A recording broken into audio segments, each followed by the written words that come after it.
सह वीर्यं करवावहै तेजस्विनावधीतमस्तु मा विद्विषावहै। ॐ शान्तिः शान्तिः शान्तिः। सदाशिवसमारम्भां शङ्कराचार्यमध्यमाम् अस्मदाचार्यपर्यन्तां वन्दे गुरुपरम्पराम्। अज्ञानतिमिरान्धस्य ज्ञानाञ्जनशलाकया चक्षुरुन्मीलितं येन तस्मै श्रीगुरवे नमः। तस्मै श्रीगुरवे नमः। शांति मंत्र का पाठ करें। ओम भद्रं कर्णेभिः शृणुयाम देवाः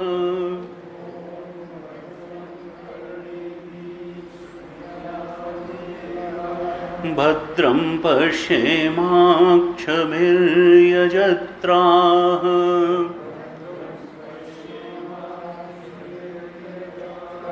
स्थिरैरङ्गैस्तुष्टुवागंसस्तनूभिः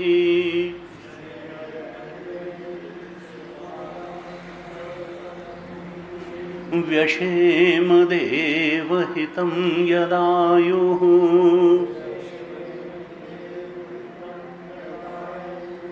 स्वस्ति न इंद्रो वृद्धश्रवाः स्वस्ति नः पूषा विश्ववेदाः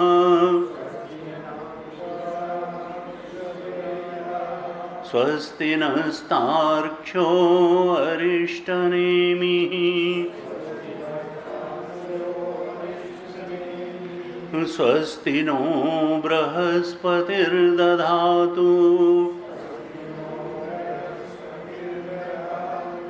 ॐ शान्तिः शान्तिः शान्तिः।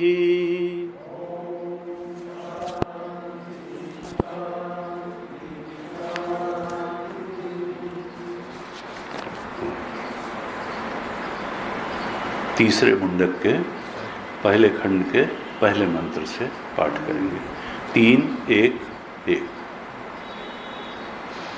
द्वासुपर्णा सयुजा सखाया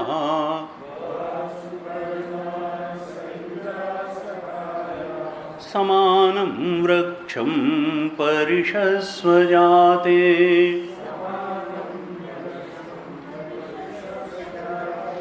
तयोरन्यः पिप्पलं स्वाद्वत्ति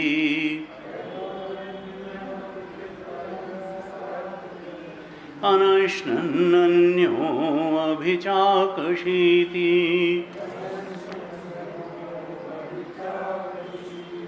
समाने वृक्षे पुरुषो निमग्नः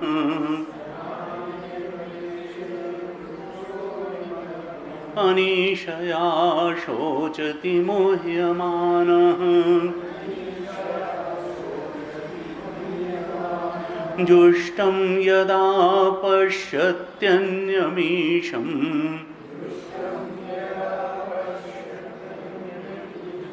अस्य महिमानमिति वीतशोकः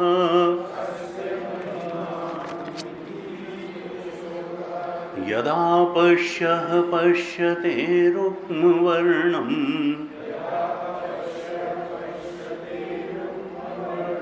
कर्तारमीशं पुरुषं ब्रह्मयोनिम्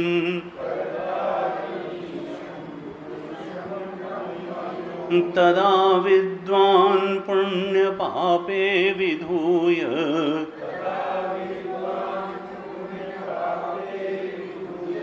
निरञ्जनः परमं साम्यमुपैति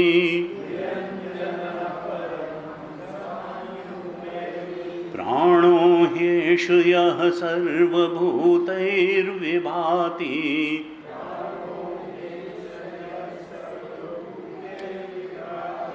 विजानन् विद्वान् भवतेनातिवादी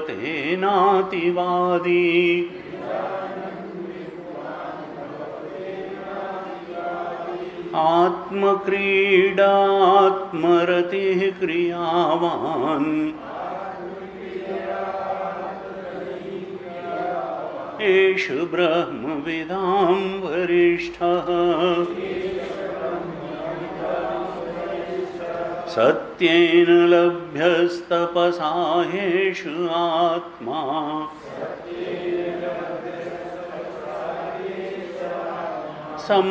सम्यग्ज्ञानेन ब्रह्मचर्येण नित्यम्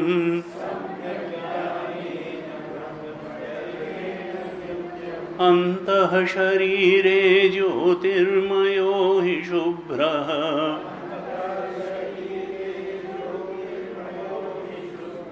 यं पश्यन्ति यतयः क्षीणदोषाः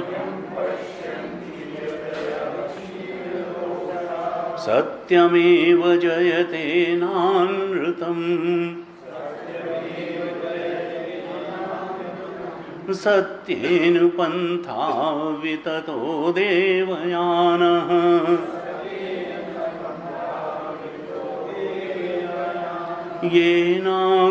येनाक्रमन्त्यर्षयो ह्याप्तकामाः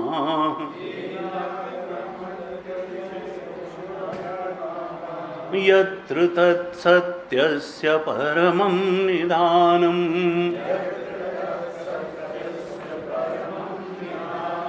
बृहच्च तद्दिव्यमचिन्त्य रूपम् सूक्ष्माच्च तत्सूक्ष्मतरं विभाति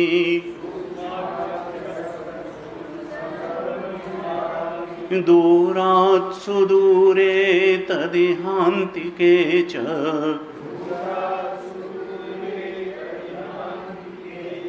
पश्यत्स्विहैव निहितं गुहायाम् न चक्षुषा गृह्यते नापि वाचा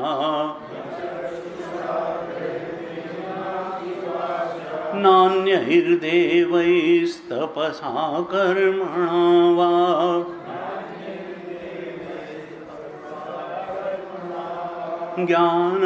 ज्ञानप्रसादेन विशुद्धसत्त्वः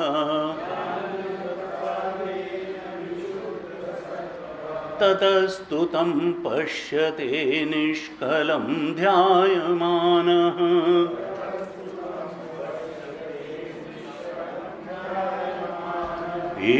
ईशोऽणुरात्मा चेतसा वेदितव्यः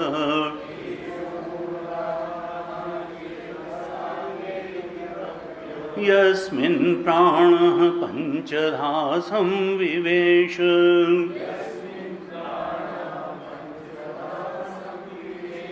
प्राणैश्चित्तं सर्वमोतं प्रजानाम्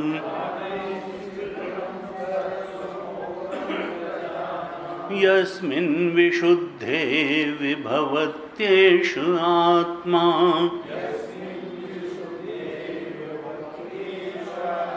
यं यं लोकं मनसा संविभाति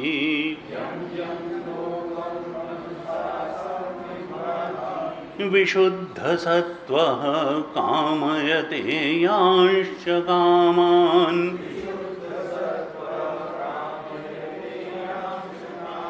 तं तं लोकं जयते तांश्च कामान्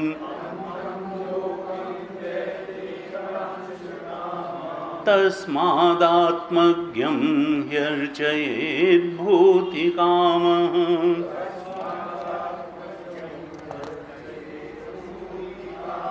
स वेदैतत्परमं ब्रह्मधाम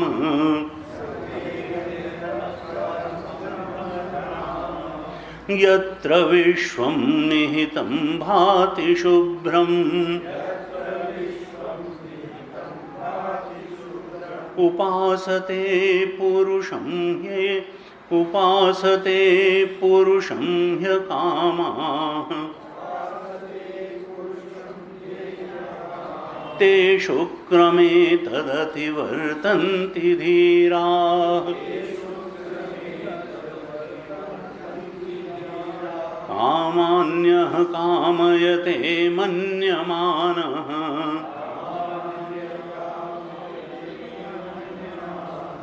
सकामभिर्जायते तत्र तत्र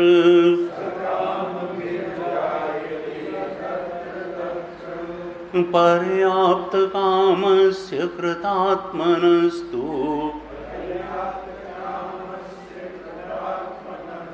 इहैव सर्वे प्रविलीयन्ति कामाः नायमात्मा प्रवचनेन लभ्यः न मेधया न बहुना श्रुतेन यमेवैष वृणुते तेन लभ्यः तस्यैष आत्मा विवृणुते तनुं स्वाम् नायमात्मा बलहीनेन लभ्यः न च प्रमादात् तपसो वाप्यलिङ्गात्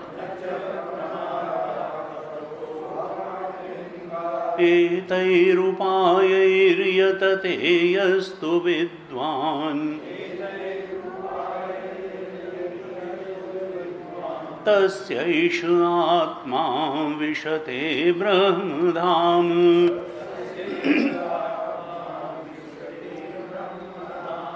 सम्प्राप्यैनं ऋषयो ज्ञानतृप्ताः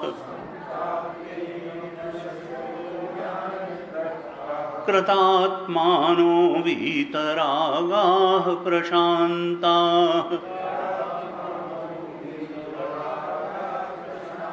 ते सर्वगं सर्वतः प्राप्य धीराः युक्तात्मानः सर्वमेवाविशन्ति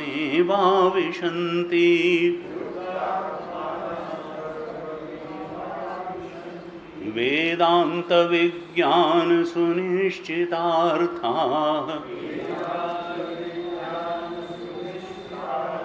संन्यासयोगाद्यतयः शुद्धसत्त्वाः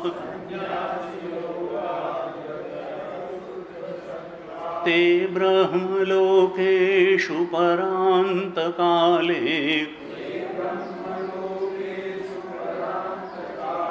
परामृताः परिमुच्यन्ति सर्वे।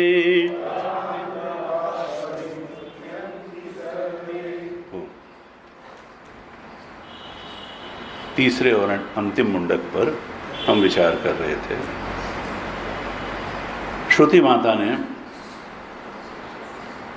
साधक को, मनुष्यों को उनके जीवन का लक्ष्य बता दिया और उस लक्ष्य को प्राप्त करने के लिए जो सत्कर्म और उपासना आदि साधन हैं उनको भी बता दिया, और जो अंतिम साधन है श्रवण, मनन और निधिध्यासन का, वो भी बता दिया।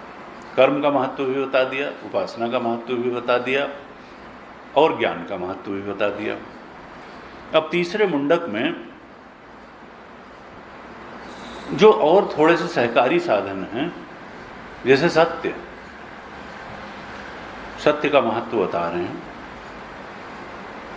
और लक्ष्य भी एक बार और विस्तार से बता रहे हैं, क्योंकि बार बार बताने की आवश्यकता है। जब तक लक्ष्य ही स्पष्ट नहीं होता है तब तक उसकी प्राप्ति की प्रेरणा ही नहीं होती।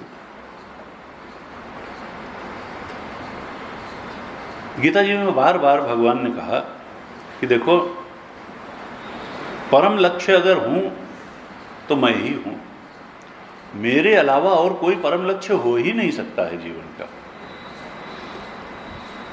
श्रुति भी बार बार ये कहती है कि देखो, लक्ष्य तो निश्चित करो, लक्ष्य का स्वरूप बिल्कुल स्पष्ट होगा तभी साधना के प्रति भी जिज्ञासा होगी और उसको पाने के लिए उत्साह भी होगा। जिज्ञासा भी होगी, प्रेरणा भी होगा, उत्साह भी होगा, और निश्चित रूप से हम लोग सबसे बड़ी चीज तो पाना चाहते हैं। हर व्यक्ति पाना चाहता है हम और उन्नति करें और उन्नति करें। हमारे शास्त्र, श्रुति, गीता सब कहती हैं देखो, बाहर की उन्नति की एक सीमा है और उसके फल की भी एक सीमा है, क्योंकि वो सारी उन्नति इस देह तक है, इस देह के लिए है, और उससे जो बड़ी उन्नति है वो आध्यात्मिक उन्नति है। तो बाहर की उन्नति तो बड़े ज़्यादा से ज़्यादा धन, पद और प्रतिष्ठा या पुत्रेषणा, वित्तेषणा, लोकेषणा की अधिक से अधिक पूर्ति पर वो उन्नति समाप्त हो जाती है, और उससे कोई विरोध शास्त्र का नहीं है, क्योंकि शास्त्र ने कहा दोनों ही लक्ष्य हैं जीवन के, अभ्युदय भी और निःश्रेयस भी। अभ्युदय का मतलब है हमें सांसारिक उन्नति प्राप्त हो, और निःश्रेयस का मतलब है आध्यात्म की सर्वोच्च उन्नति हमको प्राप्त हो। लेकिन इन दोनों में भी अगर हम केवल अभ्युदय में ही पड़े रह गए और निःश्रेयस को हमने भुला दिया, तो इसका मतलब कि हमने जीवन के स्वरूप को ठीक तरह से नहीं समझा और इस देह, मनुष्य देह का पूरा उपयोग नहीं किया।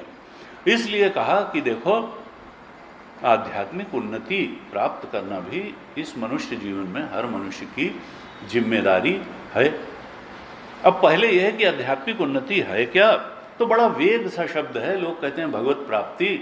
अब भगवान का स्वरूप क्या है, उसके प्राप्ति का मार्ग क्या है। अब कुछ लोग कहते हैं कि ध्रुव एक पैर पे खड़े रहे और फिर वो नारद जी ने बताया और फिर ऐसा किया, और भाई हमारे गुरु जी जो हैं वो तो ऐसे ऐसे सब अनुभव से है।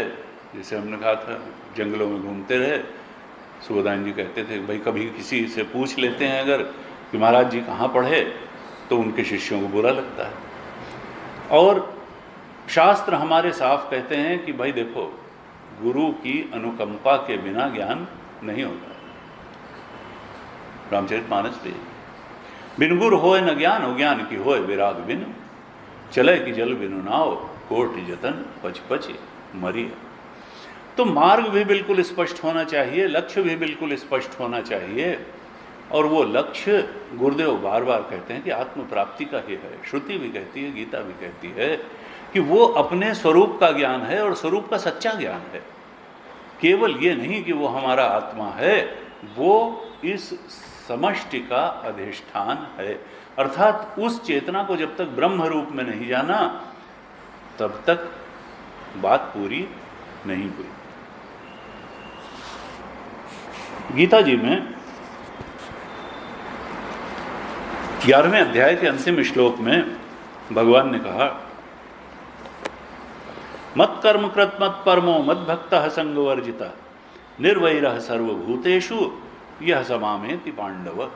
करीब करीब पूरी साधना का उल्लेख और लक्ष्य का उल्लेख इस 11वें अध्याय के अंतिम श्लोक में भगवान ने कर दिया। लेकिन उसमें कहा कि देखो, मत परमा, सबसे परम चीज क्या है वो मैं ही हूं। यह शब्द गीता जी में बार बार आता है, मत परमा। परम कौन है, सबसे बड़ा कौन है, और जो परम है, जो सबसे बड़ा है, लक्ष्य तो वही हो सकता है। 2 नंबर की चीज लक्ष्य नहीं हो सकती है। वो रास्ते का एक पड़ाव हो सकता है, वो बहुत महत्वपूर्ण चीज हो सकती है, लेकिन वो लक्ष्य नहीं हो सकती। गीता जी में कहा भगवान ने, मत परमा, सबसे पहले तो तुम मुझे परम जानो, मुझे अपना चरम और परम लक्ष्य जानो। 12वें अध्याय के अंतिम श्लोक में भी कहा। देखिए 11वें अध्याय के अंतिम श्लोक में भी कहा और 12वें अध्याय के अंतिम श्लोक में भी कहा कि मुझे सबसे प्रिय कौन है। कहा श्रद्धाना मत परमा भक्तास्तेव तीव में प्रिया। जो मत परमा, मुझे ही सबसे बड़ा मानते हैं, मत परमा, परम लक्ष्य मुझे ही मानते हैं और इस कारण से श्रद्धापूर्वक मेरी भक्ति करते हैं। क्योंकि जब तक सबसे बड़ी चीज़ नहीं मानेंगे, जीवन का लक्ष्य नहीं मानेंगे, तब तक श्रद्धा उतनी कैसे होगी। हम जिस चीज़ को बड़ी मानते हैं उसी को तो पाने का प्रयास करते हैं, उसी के प्रति श्रद्धा रखते हैं, उसी के प्रति भक्ति रखते हैं और उसको पाने के लिए पूरा जोर लगाते हैं। तो भगवान ने 11वें अध्याय के भी अंतिम श्लोक में कहा मत परमा। देखिए भगवान अध्याय का अंत कहाँ से कर रहे हैं। 12वें अध्याय के भी अंतिम श्लोक में कहा मत परमा, देखो मुझे ही परम मानो। 12वें अध्याय के ही 6वें श्लोक में कहा ये तो सर्वाणि कर्माणि मयि सन्न्यस्य मत्पराः अनन्य नैव योगेन माम ध्यायन्त उपासते। मत्पराः, ये तो सर्वाणि कर्माणि मयि सन्न्यस्य मत्पराः, वहां भी कहा मत्पराः, जो मुझे सबसे बड़ा मानते हैं और इस कारण हम जिसको सबसे बड़ा मानेंगे उसी बात के लिए तो कर्म करेंगे। तो भगवान ने कहा मेरे लिए कर्म करते हैं कौन, जो मुझे सबसे बड़ा मानते हैं। सब कर्म मेरे लिए समर्पित करके करते हैं, मेरी इच्छा से करते हैं, मेरी प्रेरणा से करते हैं और फल मुझे समर्पण करके करते हैं। कहा ये मेरी उपासना हो जाती है। मत्परा 6ठे अध्याय के 14वें श्लोक में भगवान क्या कहते हैं, प्रशांत आत्मा विगत भी ब्रह्मचारी व्रते स्थित मन संयम मच्चित्तो युक्त आसीत मत्परा। मत्परा वहां फिर कहा अपना चित्त मुझे देने में कौन समर्थ होता है। मत्परा, जो मुझे ही सर्वश्रेष्ठ मानता है। मेरे अलावा अगर किसी को सर्वश्रेष्ठ मानोगे तो चित्त वहीं दे दोगे, धन को दोगे, लौकिक प्रेम को दोगे, जिसको भी दोगे, जिसको सबसे बड़ा मानोगे। कहा मत चित्तो, मुझे चित्त दो, लेकिन वो कब दे पाओगे, जब मत पर मुझे सर्वश्रेष्ठ मानोगे। और 18वें अध्याय के 57वें श्लोक में भगवान क्या कहते हैं, चेतसा सर्वकर्माणि मयि सन्न्यस्य मत्परः बुद्धि योगम उपाश्रित्य मच्चित्तः सततम भव। चेतसा सर्वकर्माणि मयि सन्न्यस्य मत्परः, फिर कहा मत्परः, देखो मुझे सबसे बड़ा मानो। सबसे बड़ा मानोगे तो कर्म, देखिए कर्म की बात भगवान कर रहे हैं, कर्म अर्पण करने की बात कर रहे हैं। और भगवान सूत्र क्या दे रहे हैं कि जब मुझे सबसे बड़ा मानोगे तो मुझे कर्म अर्पण करोगे। जो व्यक्ति आईएएस की तैयारी करता है, आईएएस को सबसे बड़ा मान करके चलता है, तो वो उसके लिए सवेरे उठता भी है, कोचिंग भी जाता है, किताब भी खरीदता है, उसको पढ़ता भी है, सब करता है। जिसको सबसे बड़ा मानेगा सारे कर्म उसी को अर्पण करेगा। भगवान क्या कह रहे हैं कि मुझे सबसे बड़ा मानो, मत्परः, सबसे परम मुझे जानो, और तब तुम चित्त से सर्व कर्माणि मयि सन्न्यस्य, मुझे ही सारे कर्मों को अर्पण कर दो। ईश्वर अर्पण भाव से तुम कर्म तभी कर पाओगे जब मुझे सबसे बड़ा मानोगे। इस तरह से और भी संदर्भ हैं, हमने कुछ आपको बताए, बहुत अच्छे अच्छे हैं। गीता जी में 2-3 बातों पे बहुत जोर है, हम लोग क्रमशः उस पर चर्चा करेंगे। मत्परः मत्परः मत्परः, बार बार भगवान गीता जी में कहते हैं तुम पहले निश्चय कर लो कि लक्ष्य क्या है, और लक्ष्य सबसे बड़ा रखो, क्योंकि लक्ष्य ही अगर सबसे बड़ा नहीं रहा तो प्राप्ति सबसे बड़ी कैसे होगी। और सबसे बड़ा कौन है, कहा मैं। कुछ लोग कहते हैं देखो भगवान कितने अहंकारी हैं, सब कहते हैं माम ध्यायन्तु उपास्ते, और मेरे को अर्पण करो, मत्परः मत्परः। देखा तो भाई ऐसा तो अहंकारी व्यक्ति ही न देखा ऐसा श्री कृष्ण हो गया। उनका नहीं, वो अहंकारी, उनको कोई तुम्हारी जो है समर्पण की जरूरत नहीं है, वो तो अपने ब्रह्म स्वरूप में है ही। वो तो तुम्हारे उत्थान के लिए, मार्गदर्शन के लिए कह रहे हैं कि देखो। और वो बार बार गुरुदेव कहते हैं कि वो असल में तुम्हारे अपने आत्मा जो है, ईश्वर सर्वभूतानां हृदयेषु अर्जुन तिष्ठति, तुम्हारा अपना आत्मा है, वो आत्मस्वरूप को ही प्राप्त करना है। बाहर तो पुत्र रूप में वसुदेव ने भी प्राप्त कर लिया, लेकिन उन्होंने कहा कि मैं कृतकृत्यता नहीं प्राप्त हुई। उसको जब तक आत्मा चेतन स्वरूप में नहीं जानोगे और उस चेतन को ब्रह्म स्वरूप में नहीं जानोगे तब तक कैसे। और मार्ग तो वही बताया। प्रारंभ कहते हैं चेतसा सर्वकर्माणि मयि सन्न्यस्य मत्परः, सारे कर्म मुझे अर्पण करके करो। भगवान ने पूरी गीता में 2 जगह कहा कि मेरे प्रसाद से, मेरे अनुग्रह से तुम सब कुछ पालोगे। मत प्रसादात अवाप्नोति, मेरे प्रसाद से तुम पालोगे। तुम जो सबसे ऊंची चीज है उसको मेरी कृपा से पालोगे, और जो सबसे खराब बातें तुम्हारे अंदर हैं वो भी मेरी कृपा से चली जाएंगी। सबसे बड़ी बात भी मेरी कृपा से तुम पा सकते हो। और ये गीता के अंतिम में कही भगवान ने दोनों बातें, करीब करीब उपदेश के अंत में कही अर्जुन से, कि अगर तुमसे साधना करना नहीं भी संभव है, और बिना साधना के तो खैर नहीं मिलेगा। भगवान ने कंडीशन तो वहां भी लगाई, लेकिन कहा कि देखो सर्वोच्च की प्राप्ति भी मेरी कृपा से, मेरे अनुग्रह से हो सकती है। और जो रास्ते की बाधाएं हैं, बाधाएं क्या हैं? हमारे ही दुर्गुण बाधा है, और क्या? सद्गुण रास्ता है और दुर्गुण बाधा है। तो उन्होंने कहा चिंता मत करो अर्जुन, जो भी तुम्हारे अंदर दुर्गुण होगा ये साधक सब मेरी कृपा से चले जाएंगे। मत प्रसादात तरिष्यति। 18वें अध्याय के 56-57 श्लोक में कहा, 56-58 श्लोक में। लेकिन भगवान फिर शर्त वही लगाते हैं। पहले कहा कि शाश्वत पद, यानी जो अयम आत्मा ब्रह्म का जो बोध है वही शाश्वत पद है, वो तुम पा सकते हो अर्जुन मेरी अनुकंपा से, मेरी कृपा से। कोई भी पा सकता है, लेकिन उसके लिए कंडीशन क्या है? कहा सर्व कर्माण्यपि सदा कुर्वाणो मद व्यपाश्रय, मेरा आश्रय लेकर के ही सब कर्म करो। जैसे कर्नल साहब कहते हैं कर्म मार्ग बहुत अच्छा है। देखिए यहाँ बताया हुआ है कि कर्म मार्ग से तुम पा सकते हो, लेकिन वहां पर भगवान के अनुग्रह की आवश्यकता होगी।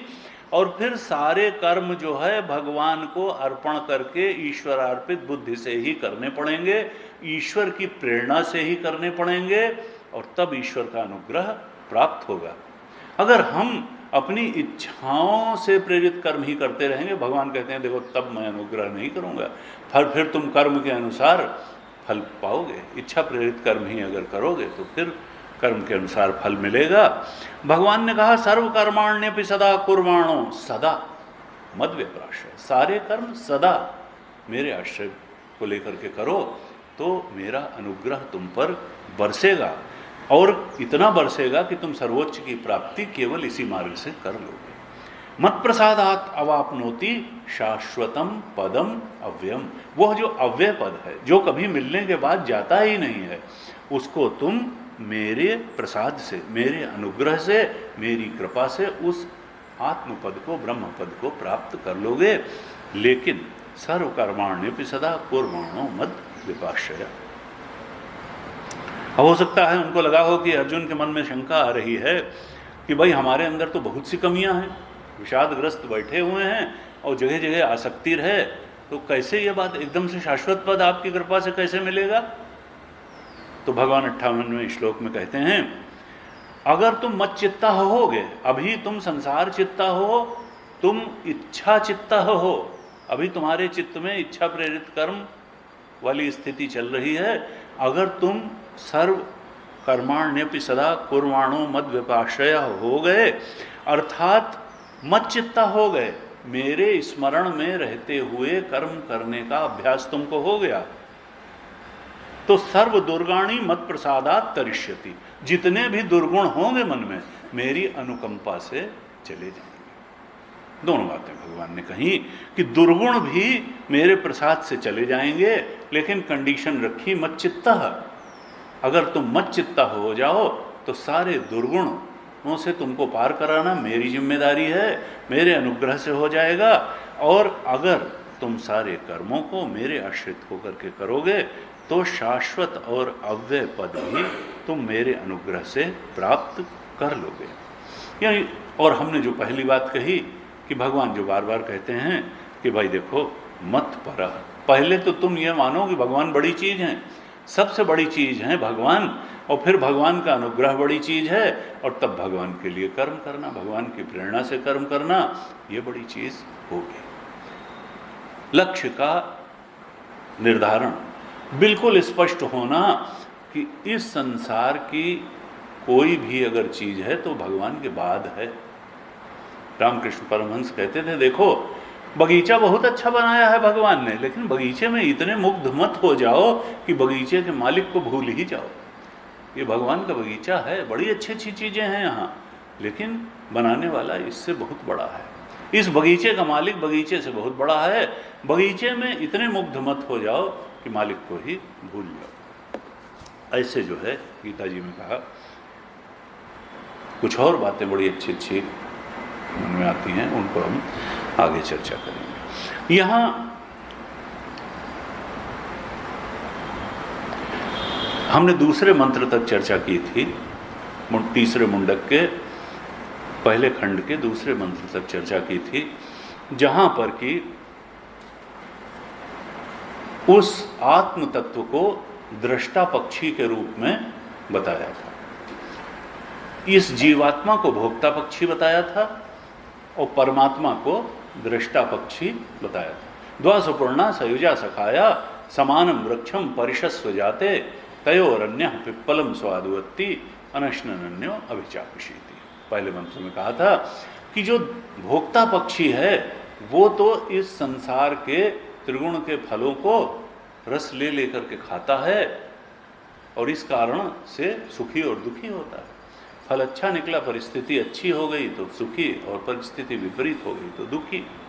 तो ये जब तक जीवत्व है, जब तक ये उपाधि है बुद्धि की, मन की, इंद्रियों की, शरीर की, और उस उपाधि को क्यों धारण किया? अविद्या के कारण, वासना के कारण। जन्म पर जन्म हो रहे हैं, स्थूल शरीर की उपाधियां बदल रही हैं, सूक्ष्म शरीर का संसरण हो रहा है, लेकिन व्यक्ति का सुख दुख छूट नहीं रहा है। क्यों? क्योंकि वो अपने को भोक्ता पक्षी मान करके बैठा। अगर वो भगवान की मर्जी, भोक्ता किस चीज का भोग होता है? इच्छा जन्य कर्म, कर्म से परिस्थिति, उसका भोग यही तो होता है। यानी सब अविद्या कामना कर्म, जो अज्ञान का युग्म बताया वो तो अविद्या कामना कर्म ही है। जब स्वरूप का अज्ञान है, अपने ईश चेतन दृष्टा चेतन के स्वरूप का अज्ञान है और भोक्ता चेतन ही मान करके बैठ गए हैं, तो फिर कामना ही सत्य है, कामना से प्रेरित कर्म सत्य है, उस कर्म से जो परिस्थिति है उसका भोग सत्य है। कहा इसके बजाय दृष्टा पक्षी अगर हो गए, अगर हमने ईश चेतन को अपना स्वरूप जान लिया, और ये रास्ता क्या है? वही चेतसा सर्व कर्माणि मयि सन्न्यस्य। थोड़ा सा इच्छा प्रेरित कर्म छोड़ करके और प्रभु प्रेरित कर्म, प्रभु को समर्पित कर्म। कर्म के धरातल पर खड़े हैं, लेकिन कर्म बड़ी चीज नहीं है। कर्म के पीछे जो प्रेरणा है वो प्रभु की है कि कामना की है? और कामना अविद्याजन्य ही है। संसार की कामना के पीछे अविद्या ही है। जन्म जन्मांतर से संस्कार वासनाएं बैठी हैं, अभी जो इच्छाओं का कारण है। कहा इसका काट यही है कि मयि सन्न्यस्त मत्पराः, भगवान को परम लक्ष्य मान करके भगवत प्रेरणा से, भगवत प्रसन्नता के लिए ईश्वरार्पण बुद्धि से थोड़ा कर्म किया जाए। कहा ऐसा जब करेंगे तो हम अपने दृष्टा स्वरूप को धीरे धीरे अनुभव करते चले जाएंगे और भोक्ता स्वरूप के मिथ्यात्व को भी अनुभव करते चले जाएंगे। ये भोक्ता जो बैठा हुआ है ये मिथ्या है, ये प्रतिबिंब मात्र है, असली तो दृष्टा ही है। एक अज्ञान है, एक भ्रम बैठा हुआ है कि हम भोक्ता हैं, हम कर्ता हैं, हम जीव हैं। ये कर्तृत्व का बोध, ये भोक्तृत्व का बोध। अरे कर्ता तो विज्ञानमय कोश है, तुम कहां करता हो? तुम तो शुद्ध चेतन हो। ये भोक्ता तो आनंदमय कोश है, तुम कहां भोक्ता हो? ये तो उपाधि है भोक्ता, तुम तो शुद्ध चेतन हो। तुम पंचकोश के परे बैठे हुए चेतन हो। तुमने विज्ञानमय कोश को अपना स्वरूप क्यों मान लिया? तुमने आनंदमय कोश को अपना स्वरूप क्यों मान लिया? तुमने मनोमय कोश को, ये सुखी दुखी होने वाला तो मनोमय कोश है, तुमने मनोमय कोश को ही अपना स्वरूप मान लिया। तुम शुद्ध चेतन, तुम ये पंचकोश से अतीत एकमात्र शुद्ध चैतन्य सत्ता हो। तुम दृष्टा पक्षी हो लिप्तता के कारण, इच्छाजन्य लिप्तता के कारण तुम उपाधि को, पंचकोशों को अपना स्वरूप मान लेते हो और इस कारण भ्रम में पड़ करके सुखी दुखी होते हो और शरीर से शरीर के संसरण में पड़ जाते हो। उपनिषद का आह्वान है कि हे साधक, तुम अपने ईश चेतन स्वरूप को, वो जो दृष्टा पक्षी है, जो तुम्हारा वास्तविक स्वरूप है, उसको जान लो और इस भोक्ता पक्षी के मिथ्यात्व को भी जान लो, कर्तृत्व के मिथ्यात्व को जान लो, भोक्तृत्व के मिथ्यात्व को जान लो, जीवत्व के मिथ्यात्व को जान लो और उपाधि के मिथ्यात्व को भी जान लो। प्रमा, एक ज्ञान को उपलब्ध हो जाओ। अज्ञान का काट तुम ज्ञान से कर दो, ज्ञान से अज्ञान का नाश कर दो। कथक रेणुवत का, जैसे गंदे पानी में फिटकरी डालते हैं तो फिटकरी भी खत्म हो जाती है और वो गंदगी नीचे बैठ जाती है, शुद्ध जल हो जाता है। भाई ये जो साधनाएं हैं कथक रेणुवत हैं। ज्ञान से की तलवार से अज्ञान को काट दो और अपने शुद्ध स्वरूप में स्थित हो जाओ। कहा इस प्रकार से अगर तुम चलोगे। हमने दूसरे मंत्र के भाष्य में चर्चा की थी। भाष्यकार ने भाष्य लिखा था कि देखो, समाने वृक्षे पुरुषों निमग्नो अनिशया शोचति मोह्यमाना। एक ही वृक्ष पर दोनों बैठे हैं और चूंकि वह भोक्ता पक्षी अपने ईश्वर स्वरूप को नहीं जान रहा है मोह के कारण, इसलिए शोक में पड़ा हुआ। और वीत शोक कब होगा? जब वो अपने ईश स्वरूप की महिमा को देख लेता है। वह देखना भर है, यानी जानना भर है। अपने ही ईश स्वरूप की महिमा से जब परिचित हो जाता है तो वही मोहित हुआ, शोक को प्राप्त हुआ पक्षी वीत शोका हो जाता है। और तब वो, लेकिन महिमा को देखना आवश्यक है ईश की, और ये भी देखता है कि जुष्टम यदा पश्यति अन्यम ईशम, अरे ये तो मेरा ही जो दूसरा सुंदर पक्षी, मेरा जो वास्तविक स्वरूप था, जो बिंब था, मैं तो केवल प्रतिबिंब था। बिंब को जानते ही प्रतिबिंब जो है उसका मिथ्यात्व ज्ञात होता है। कहा ये तो ऋषियों द्वारा सेवित है। जुष्टम यदा पश्यति, अरे इसी आत्म स्वरूप की तो सारे ऋषियों ने प्रार्थना की, सेवा की, इसके प्राप्ति की इच्छा की और इसी को प्राप्त। ये तो जुष्टम यदा, ये तो सारे ऋषियों द्वारा सेवित है।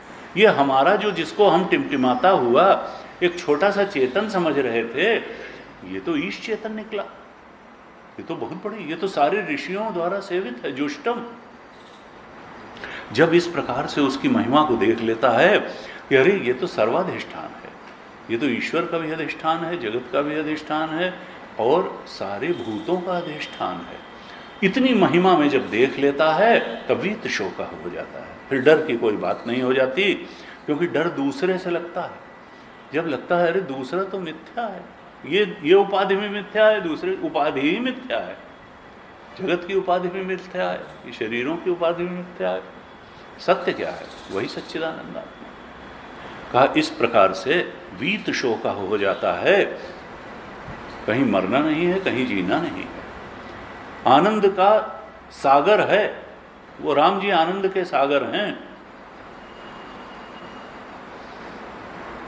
लेकिन भाष्यकार ने भाष्य लिखा था, हमने पिछली कक्षा में चर्चा की थी कि देखो, शुद्ध धर्म के संचित संस्कार नष्ट नहीं होते हैं, साधना के संस्कार जाते नहीं हैं। भोग के संस्कारों को दबाया भी जा सकता है और नष्ट भी किया जा सकता है। एक भोग के संस्कार को दूसरे भोग के संस्कार से भी दबाया जा सकता है और एक भोग के संस्कार को योग के संस्कार से भी दबाया जा सकता है। आप हायर टेस्ट कर लीजिए, लोअर टेस्ट अपने आप चला जाएगा। टेस्ट को अपने हायर बना लीजिए तो फिर लोअर टेस्ट की बात आपको अच्छी ही नहीं लगेगी। तो कहा कि जो भोग का संस्कार है वो कोई ऐसी चीज नहीं है कि जिसको मिटाया न जा सकता हो, दबाया न जा। भाष्यकार ने लिखा, शुद्ध धर्म संचित निमित्ततः केनचित परम कारों के, जब जन्म जन्म के धर्म के संस्कार इकट्ठे हो जाते हैं, शुद्ध संस्कार, शुद्ध आध्यात्मिक साधना के अनेक जन्मों के संस्कार इकट्ठे होते हैं, संचित होते हैं, तब सद्गुरु की प्राप्ति होती है और परमात्मा के अनुग्रह की प्राप्ति होती है। और वो कैसे संस्कार हैं? कहा अहिंसा, सत्य, ब्रह्मचर्य, सर्व त्याग, शम, दमादि संपन्न समाहित आत्मा। इस प्रकार से सद्गुणों के संस्कार जब इकट्ठे हो जाते हैं तब फिर सद्गुरु और ईश्वर के अनुग्रह की प्राप्ति हो जाती है और फिर श्रवण मनन निधिध्यासन से उस ईश की महिमा का ज्ञान हो जाता है। ये जीवत्व माया आत्मा था, इसका वास्तविक अस्तित्व नहीं था। हमने पिछली कक्षा में चर्चा की थी। भाष्यकार ने जीवात्मा की जगह मायात्मा शब्द लिख दिया। ये माया से जनित जो जिसको चेतन को हम मान रहे हैं, ये माया आत्मा है। ये जीवात्मा जो है ये मायिक आत्मा है, ये सत्य आत्मा नहीं है। इस माया आत्मा जो भोक्ता पक्षी है, इसकी जगह सत्य आत्मा का जब बोध हो जाता है तब शोक मोह अजर मृत्यु अतीतम ईशम, शोक मोह जरा मृत्यु से अतीत अपने ईश स्वरूप में प्रतिष्ठित हो जाता है और ये जान लेता है कि जगत में इस आत्मा के अलावा तो दूसरी सत्ता थी ही नहीं। इस प्रकार से जब अपनी इस आत्मा की महिमा को देख लेता है तब वीत शोक हो जाता है। इस प्रकार से इन पहले दो मंत्रों में जो हमारे अस्तित्व के स्तर की बात है, जो लक्ष्य है, जिस प्रकार से प्राप्ति होनी है, ये श्रुति ने भी बता दिया और भाष्यकार ने भाष्य में भी उसकी एक मोटी मोटी आउटलाइन दे दी, पहले भी बताया। अब तीसरे मंत्र में क्या कहते हैं? यथा पश्यः पश्यते रुक्मवर्णम। जब अगर ये बोध हो गया तो इस बोध में स्थित अपने ईश चेतन दृष्टा पक्षी के रूप में अपने को जिसने जान लिया, जिसने अपने भोक्ता पक्षी को दृष्टा पक्षी के रूप में जान लिया, वो वीत शोक हो गया, वो अपने अनीशा उसकी दूर हो गई और ईश चेतन के रूप में अपने को जान लिया।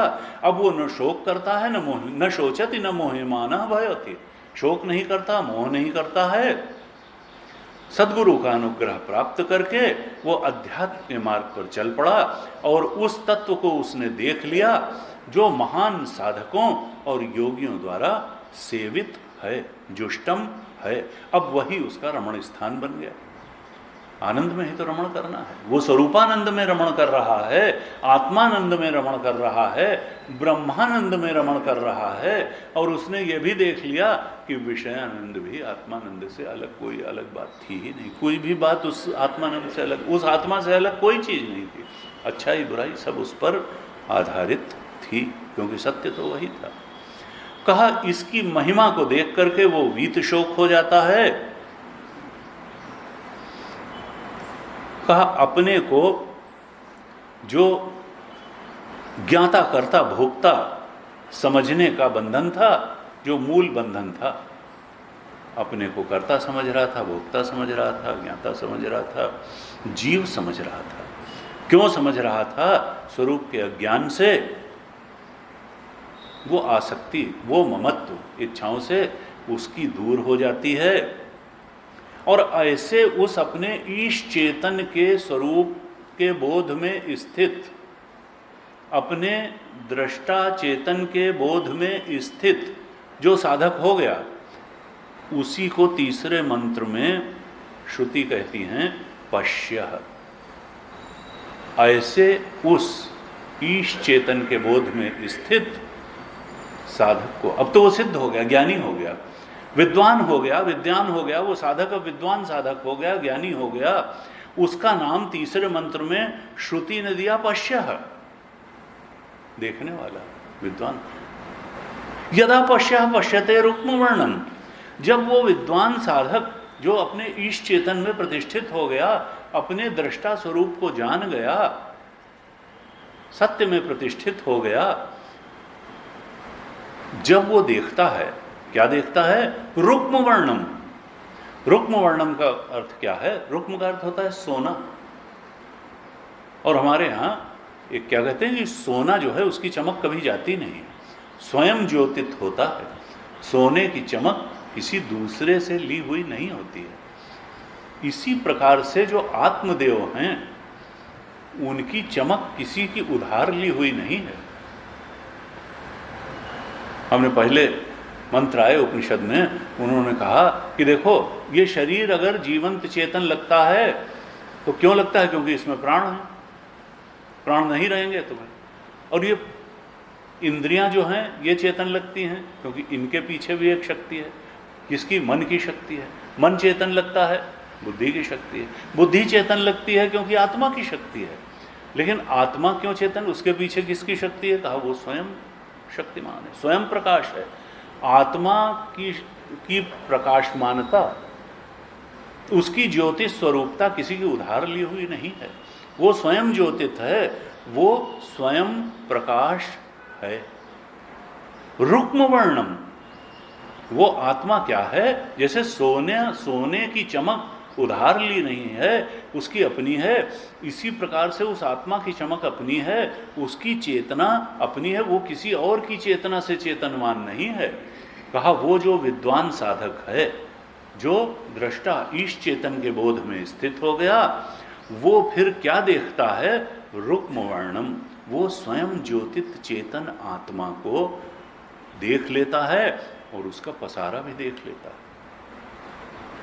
यदा पश्यः पश्यते रुक्म वर्णम, कैसे देखता है? कहा यथा, यथा का मतलब श्रुति इशारा कर रही हैं कि यथा किस प्रकार से देखा? कहा श्रवण मनन निधिध्यासन से ही देखा, गुरु कृपा से देखा, प्रमा से संपन्न होकर के देखा। पहले भ्रमा थी कि मैं जीव हूं, मैं करता हूं, भोगता हूं। फिर एक प्रमा अर्थात निश्चित ज्ञान में स्थिति हो गई कि नहीं, मैं तो एक अखंड शुद्ध बुद्ध नित्य मुक्त चेतन हूं। ऐसी प्रमा बन गई, ऐसी निश्चित समझ बन गई, ऐसी प्रज्ञा में स्थित हो गया। कैसे हुआ? श्रवण मनन आदि से ये प्रमा निष्पन्न हो गई कि मैं स्वयं ज्योतित चेतन आत्मा ही हूं। इस प्रकार से यथा पश्यः पश्यते रुक्म वर्णम, इस प्रकार से देखा अपनी आत्मा को। और फिर उस आत्मा को और किस प्रकार से देखा कि वो केवल मेरा ही जो भोक्ता पक्षी था वो नहीं था, वो दृष्टा पक्षी था। कहा नहीं, उसके विस्तार को भी देखा, खाली अपने अंदर ही नहीं देखा। कर्तारम ईशम, अरे ये समस्त सृष्टि का कर्ता भी वही है, कर्तारम के रूप में भी उसको देखा। हम तो बहुत छोटे कर्ता हैं, हम तो इच्छाजन्य कर्म छोटे छोटे जीवन में करते हैं। वो महान कर्ता कौन है? इस सृष्टि का कर्ता कौन है? इन सब जीवों के कर्मों का लेखा जोखा रखने वाला, इनको शरीर देने वाला, शरीरों को बड़ा करने मिटाने वाला, फिर कर्मों के अनुसार, और इस जगत को भोग भूमि के रूप में इस जगत की सृष्टि करने वाला, वो महान कर्ता कौन है? कहा वो हमारा आत्मा ही। उस महान कर्ता के रूप में भी उसी रुक्म वर्णम आत्म तत्व को देख लेता है। यथा पश्यः पश्यते रुक्म वर्णम, वो विद्वान साधक उसी आत्म तत्व को अपनी स्वयं ज्योतित चेतना के रूप में भी देखता है और कर्तारम के रूप में भी देखता है और ईशम के रूप में भी देखता है। बनाने वाला भी वही है और इस संसार का शासक भी वही है, नियंत्रण कर। ये प्रकृति अनाथ नहीं है, सृष्टि अनाथ नहीं है। एक एक चीज पर शासन है। हमारी आयु पर शासन है, हमारी मेच्योरिटी कब होगी इस पर शासन है, सब चीज़ों पर शासन है। 84 लाख योनियों पर शासन है, कर्म पर शासन है, सोचने पर शासन है। बिना शासक के है नहीं। शासन, सुव्यवस्थित व्यवस्था और सुव्यवस्थित शासन से शासक की सिद्धि होती है। ईश की, ईशन करने वाला है, शासन करने वाला शासक है। ईश को ईशन करने वाले के रूप में भी उसी आत्मा को देख लेता है। और पुरुष, पुरुष है नाथ पुरुष, पुरुष के रूप में भी उसी को देख लेता है। वह परम पुरुष भी है, वह विराट पुरुष भी है और वो हमारे अंदर बैठा हुआ पूरी शयनात पुरुष भी है। दोनों एक ही, चाहे विराट पुरुष हो या हमारे अंदर पूरी शयनात, इस नवद्वारे पूरे देही में जो बैठा है और जो विराट पुरुष है वो एक ही है, चेतन दृष्टि से एक ही है। कहा देखो वो कैसे देखता है उसको, ईश के रूप में देखा, पुरुष के रूप में देखा, कर्ता के रूप में, कर्तारम के रूप में देखा, और कहा ब्रह्म योनिम, ब्रह्म के रूप में उसको देखता है। देखिए ब्रह्म शब्द आया, केवल दृष्टा चेतन जो है वही नहीं है, वो ब्रह्म है, बृहत्वात् ब्रह्म, उससे बड़ा कुछ भी नहीं है, वो सबसे बड़ा है, परम है वो, ब्रह्म के रूप में उसको देखता है। और योनिम, उस ब्रह्म की योनि कौन है? प्रकृति, प्रकृति के रूप में भी उसी को देखता है। 14वें अध्याय में आया, ब्रह्म के रूप में भी उसको देखता है, योनि के रूप में भी उसको देखता है, प्रकृति के रूप में भी उसको देखता है। 14वें अध्याय के 3 श्लोक में कहा भगवान ने, मम योनिर महद ब्रह्म तस्मिन् गर्भम दधाम्य हम संभव सर्वभूतानाम ततो भवति भारत। ये प्रकृति मेरी महद योनि है जैसे, और मैं बीज प्रदान करने वाला पिता हूं। चेतना मेरी है, माया की अपनी कोई शक्ति नहीं है, ब्रह्माश्रय माया है। लेकिन ये प्रकृति क्या है? वो देख लेता है पश्यः, आत्मबोध में स्थित विद्वान, कि ये प्रकृति भी उस आत्मचेतन से अलग कुछ नहीं है, ब्रह्म भी उससे अलग कुछ नहीं है, ये प्रकृति भी उससे अलग कुछ नहीं है।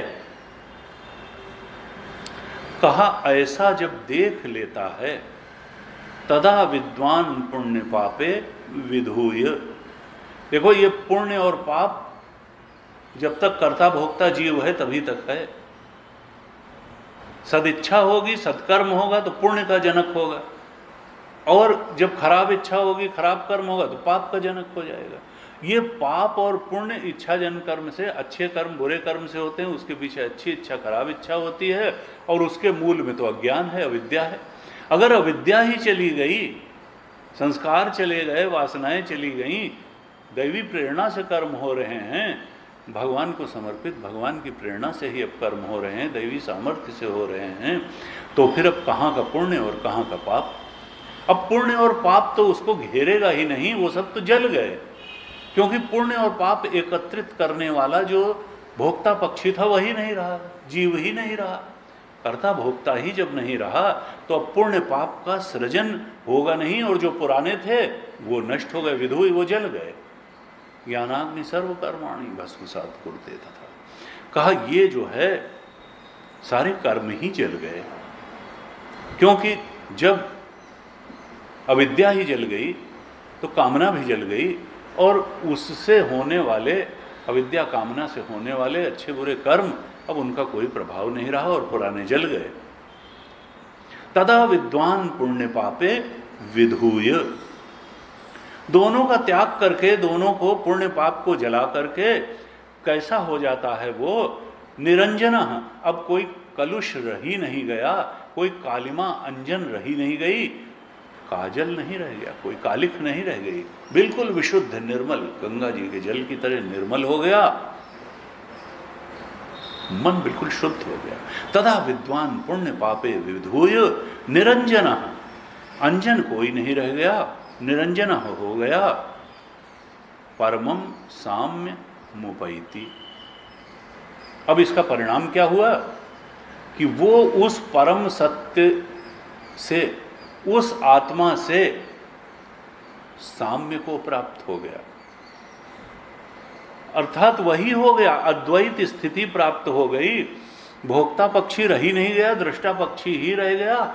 वो जो कर्ता भोक्ता जीव था वो ईश चेतन से साम्य को प्राप्त हो गया, अर्थात जो प्रतिबिंब था वो चला गया, उसने अपने बिंब स्वरूप को पहचान लिया, वो तो केवल, और जान गया अरे तो बिंब ही था, प्रतिबिंब में कहाँ पड़े हुए थे। यानी दूसरे साम्य किससे हो गया? दूसरे पक्षी से। वो जो ईश चेतन रूप दूसरा पक्षी था उससे साम्य को प्राप्त हो गया। और भाष्यकार ने भाष्य लिखा तो कहा कि कैसे साम्य को प्राप्त हो गया? भाई दो जुड़वा भाइयों में भी साम्य होता है, क्या वैसे साम्य को प्राप्त हो गया कि वो हमारे जुड़वा भाई था?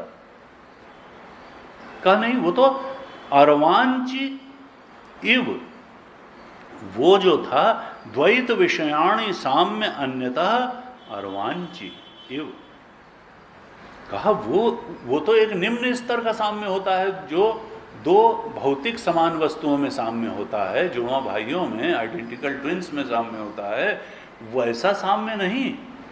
कहा परमम साम्यम, परम साम्य को प्राप्त, अर्थात दूसरा रह ही नहीं गया, अद्वैत हो गया, एक का तो अस्तित्व ही मिट गया और दूसरा ही बचा, वो परम साम्य को उपैति, वो परम साम्य को प्राप्त हो गया, परम साम्य को प्राप्त हो गया।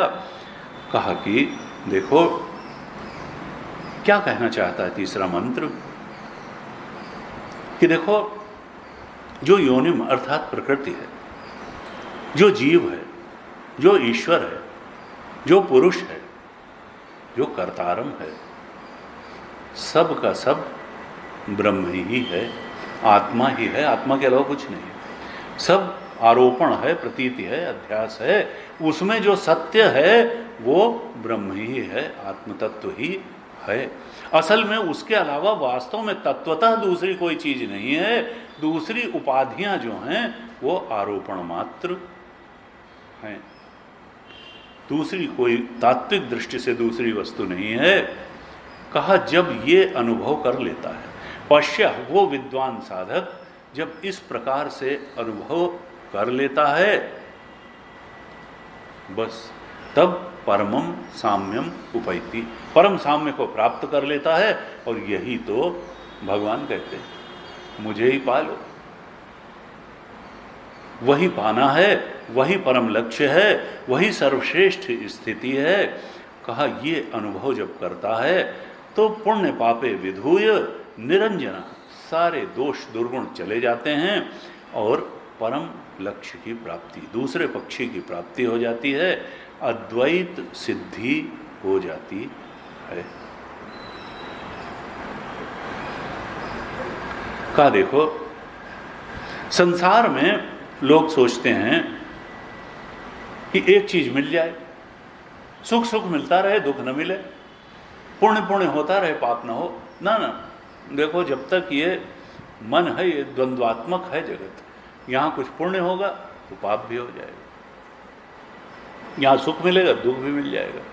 कहा दोनों के पार जाया जा सकता है, स्वरूप बोध से सुख दुख दोनों के पार जाया जा सकता है, शत्रुता मित्रता दोनों के पार जाया जा सकता है, मान अपमान दोनों के पार जाया जा सकता है। जब तक अपने को भोक्ता पक्षी समझते रहेंगे तो द्वंद्व में पड़े रहेंगे, द्वैत में पड़े रहेंगे, द्वंद्व में पड़े रहेंगे। अगर हमको पुण्य पाप दोनों के ऊपर उठना है, मान अपमान सुख दुख दोनों के ऊपर उठना पड़ेगा, तब जाकर के बात बनेगी। एक चीज को पकड़ करके नहीं रख सकते।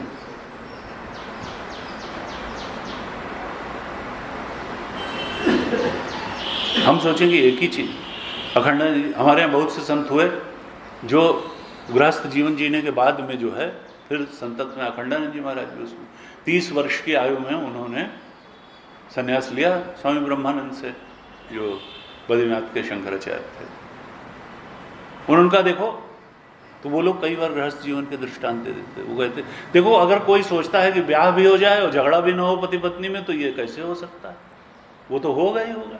भाई द्वैत और द्वंद्व तो होगा ही होगा, ऐसा हो ही नहीं सकता है कि सुख हो और दुख न हो। एक चीज अगर होगी तो दूसरी चीज होगी। अगर निरंजना परमम साम्यम उपैति, जब परम साम्य होगा तभी हम द्वंद्व से छुटकारा पाएंगे। कहा कि गीता जी में कहा, ये ब्रह्म योनिम कहा, ये दोनों, इसमें योनि और ब्रह्म दोनों कहा, यानी प्रकृति भी है और ब्रह्म भी है। गीता जी में कहा 7वें अध्याय में भगवान कहते हैं एतद् योनीनि भूतानि सर्वाणि इत्युपधारय अहम कृत्स्नस्य जगतः प्रभवः प्रलयस्तथा। 7वें अध्याय का 6ठा श्लोक। कहा एतद् योनीनि भूतानि सर्वाणि उपधारय।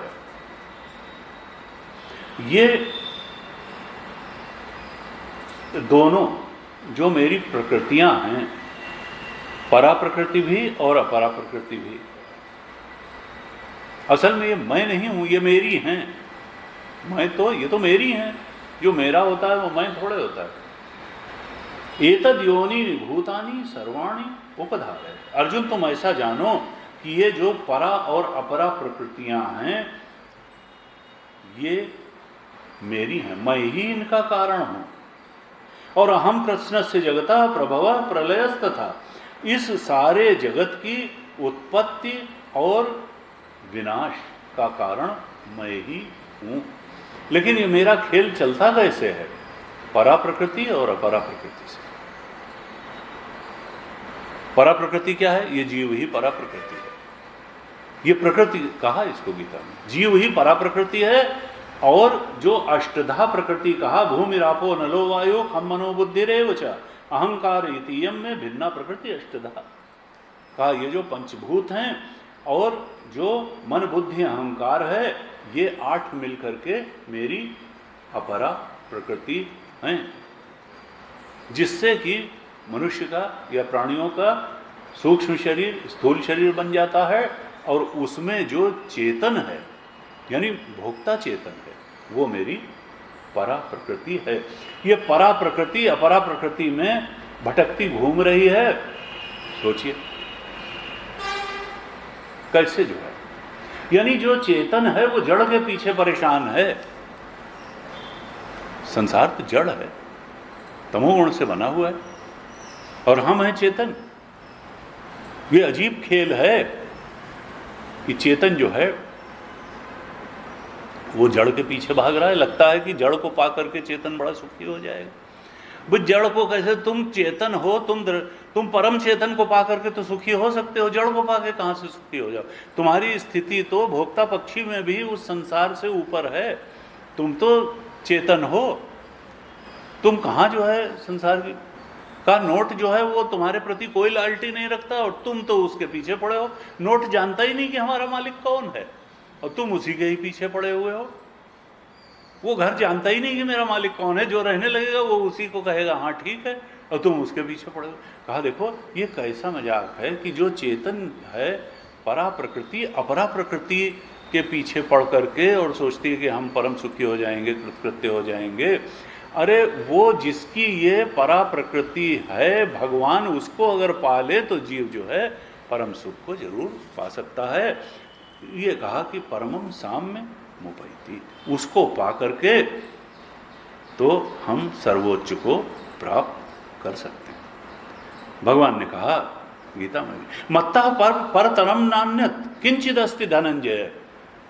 अर्जुन मुझसे ज्यादा बढ़ करके कुछ भी नहीं है, मुझसे परे कुछ भी नहीं है, मैं ही सबसे बड़ा हूं, मुझसे ऊपर कुछ नहीं है। ना ये अपरा प्रकृति मुझसे बड़ी है ना परा प्रकृति मुझसे बड़ी है। ये दोनों मेरी प्रकृतियां हैं। मत्तः परतरम नान्यत् किंचिद अस्ति धनंजय मयि सर्वमिदं प्रोतम सूत्रे मणिगणायु। ये सब तो मुझ में अनुस्यूत है। जैसे सूत में मणियां अनुस्यूत होती हैं ऐसे अनुस्यूत हुए असली चीज मैं ही हूं। और देखो ये जो है ये सब तो मैं अधिष्ठान रूप में चूंकि बैठा हूं इसलिए मेरी ताकत से सब चल रहा है, लेकिन मैं कुछ नहीं करता हूं।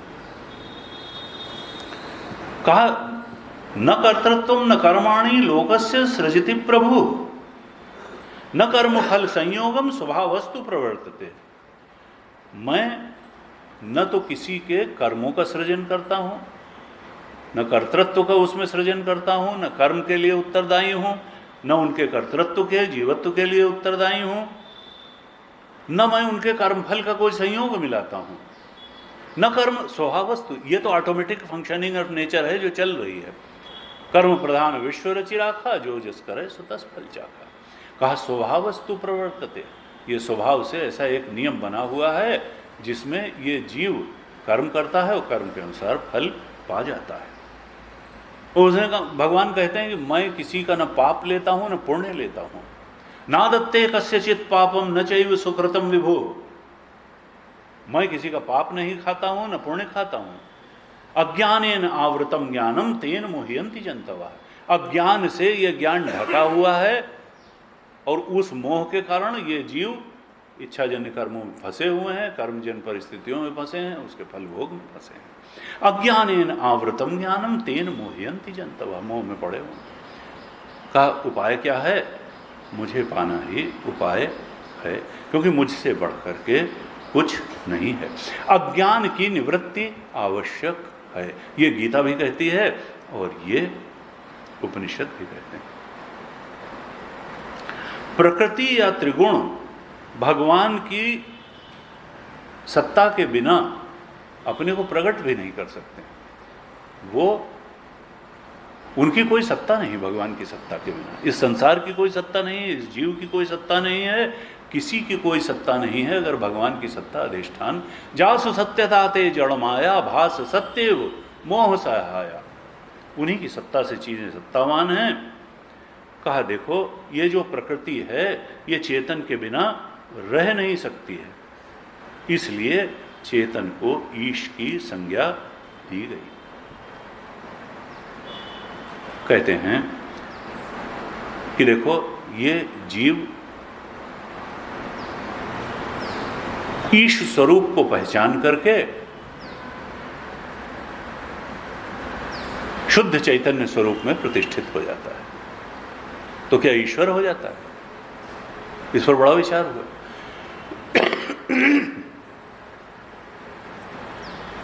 फिर तो नई सृष्टि कर दे, क्योंकि भगवान तो कर्तारम भी हैं, ईशम भी हैं, सृष्टि को बनाते भी हैं, सृष्टि को चलाते भी हैं और सृष्टि को मिटाते भी हैं। तो क्या ज्ञानी जो है वो सृष्टि को चला सकता है, सृष्टि को बना सकता है, चला सकता है, मिटा सकता है? ब्रह्मसूत्र में और इस पर विचार हुआ। कहा देखो भेद सहिष्णु अभेद है। जो ज्ञानी जो है वो उसमें और ईश्वर में इतना भेद है, वो शुद्ध चैतन्य स्वरूप में तो स्थित हो जाता है, लेकिन ये जो है ये अधिकार तो ईश्वर का ही है कि वो सृष्टि को बनाए, चलाए और मिटाए। भेद सहिष्णु अभेद। हाँ, शुद्ध चैतन्य रूप में जो ईश्वर है वही ज्ञानी भी हो जाता है और अपने शुद्ध स्वरूप को पहचान लेता है। ब्रह्मसूत्र में एक सूत्र आता है कि प्रकृति भी ब्रह्म ही है। अगर प्रकृति ब्रह्म नहीं होगी तो उपनिषद की जो प्रतिज्ञा है, जो प्रारंभ में शौनक ने प्रश्न किया था और जिसको मना नहीं किया था अंगिरस ने, कस्मिन्नु भगवः विज्ञाते सर्वम इदम विज्ञातम भवति थी।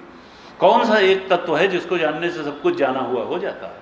उपनिषद में ये कई बार आता है। ये जो प्रतिज्ञा है उपनिषदों की कि एक को जानने से सबको जान लिया जाता है, इसका खंडन हो जाएगा अगर प्रकृति भी ब्रह्म नहीं होगी। प्रकृति के सब वो कण कण में वही है। कहा वो प्रकृतिश्च प्रतिज्ञा दृष्टांत अनुपरोधात। जो प्रतिज्ञा है कि एक के जानने से सबका ज्ञान हो जाता है। वाचा रमणम विकारो नाम रेयम मृत्तिका इति एव सत्यम। छंदोग्य में कि मिट्टी को जान लेने से मिट्टी से बने हुए सारे बर्तनों का ज्ञान हो जाता है, सारी यूटेंसिल्स का, बर्तनों का, चीजों का ज्ञान हो जाता है।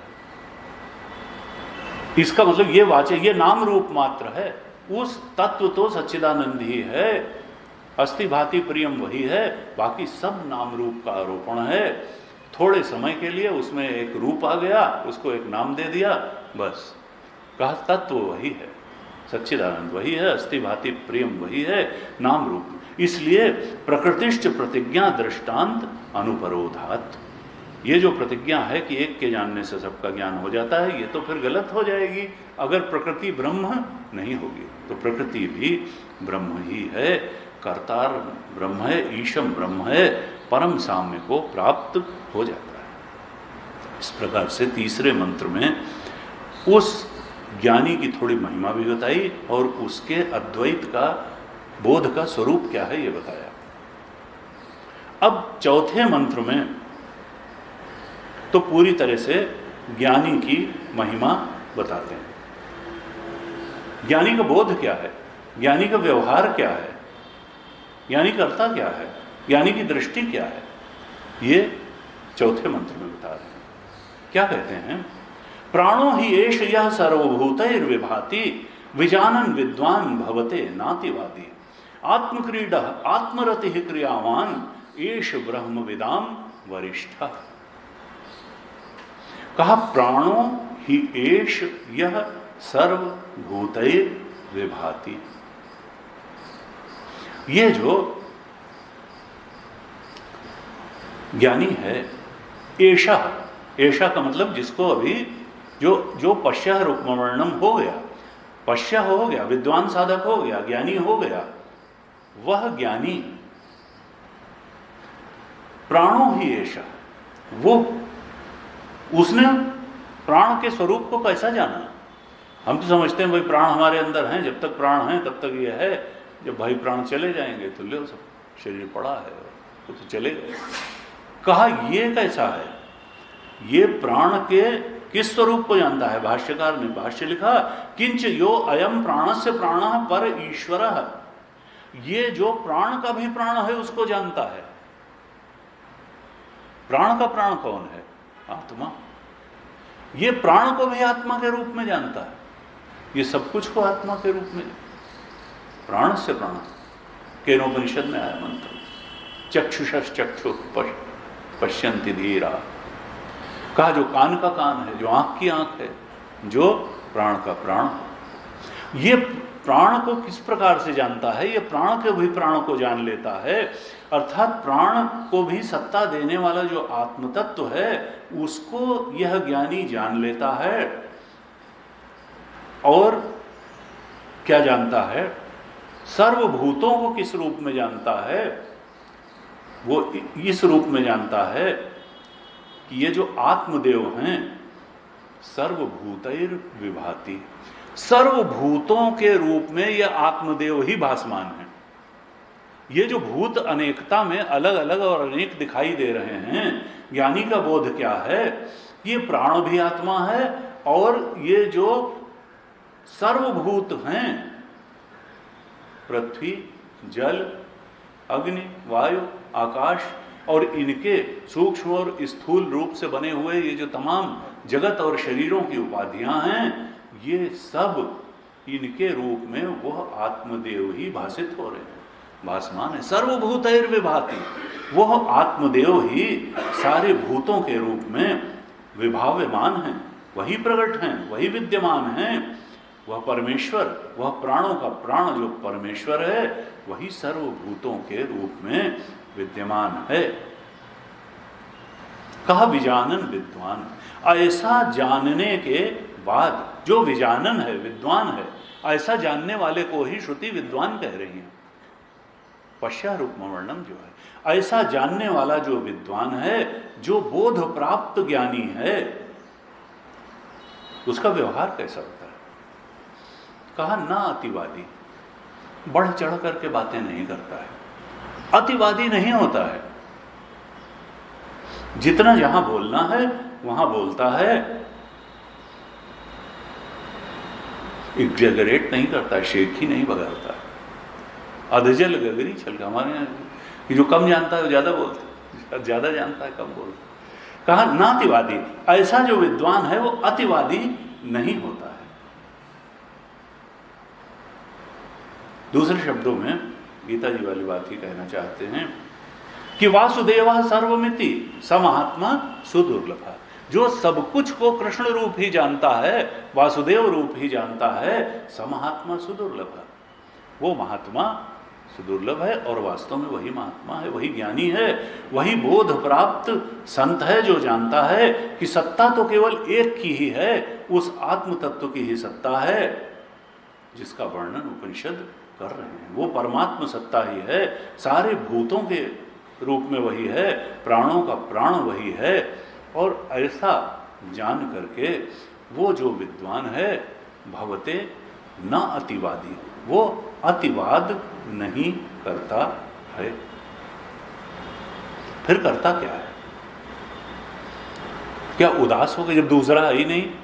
भाई कोई बात करेगा, कुछ करेगा, तो जब दूसरा है ही नहीं तो क्या वो ये लगता है कि उदास होकर के बैठा रहेगा? भाई कोई होता तो उसको जो है बात कर लेते, कोई उससे जो कुछ तो इंटरेक्शन होता। जब इन्होंने ये देख लिया कि दूसरा कुछ है ही नहीं, तो क्या इनका जीवन तो सूना सूना? क्या ये उदास बैठे रहते हैं, बोर होते रहते हैं, इनके रमण का कोई स्थान नहीं होता, इनका कोई रस नहीं होता है? श्रुति माता कहती है ऐसा नहीं, ये बहुत रस में रहते, रसो वैसा, क्योंकि वो आत्मा तो रसपूर्ण है। कहते फिर ये किससे खेलते हैं? कहा आत्म क्रीड़ा, ये आत्मा में ही क्रीड़ा करते हैं, आत्म क्रीड़ा। और कहा आत्मरति, इनकी रति संसार में नहीं है, इनका प्रेम संसार में नहीं है, इनका प्रेम आत्मा में ही है, इनकी क्रीड़ा आत्मा में है, इनका प्रेम आत्मा में है। और क्या ये निष्क्रिय होकर बैठ जाते हैं? कहा नहीं, क्रियावानेश, ये खूब कर्मठ होते हैं, क्रियावान, ये बहुत काम कर सकते हैं, क्रियावानेश। तो फिर कहा ये क्या हैं? इस प्रकार से जो आत्म क्रीड़ा हैं, आत्मरति ही हैं, जो क्रियावान हैं।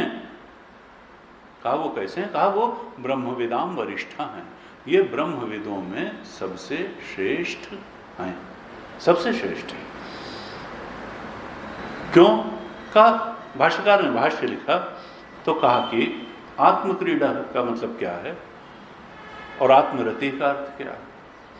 कहा देखो, क्रीड़ा होती है बहिरंग, हम गेंद खेलते हैं या कोई फूल से खेलते हैं या किसी चीज से खेलते हैं, तो क्रीड़ा हमेशा बहिरंग होती है, बाहर क्रीड़ा होती है। कोई बच्चे के साथ खेलता है, कोई और चीज, कहा जो है, तो ये क्या करता है?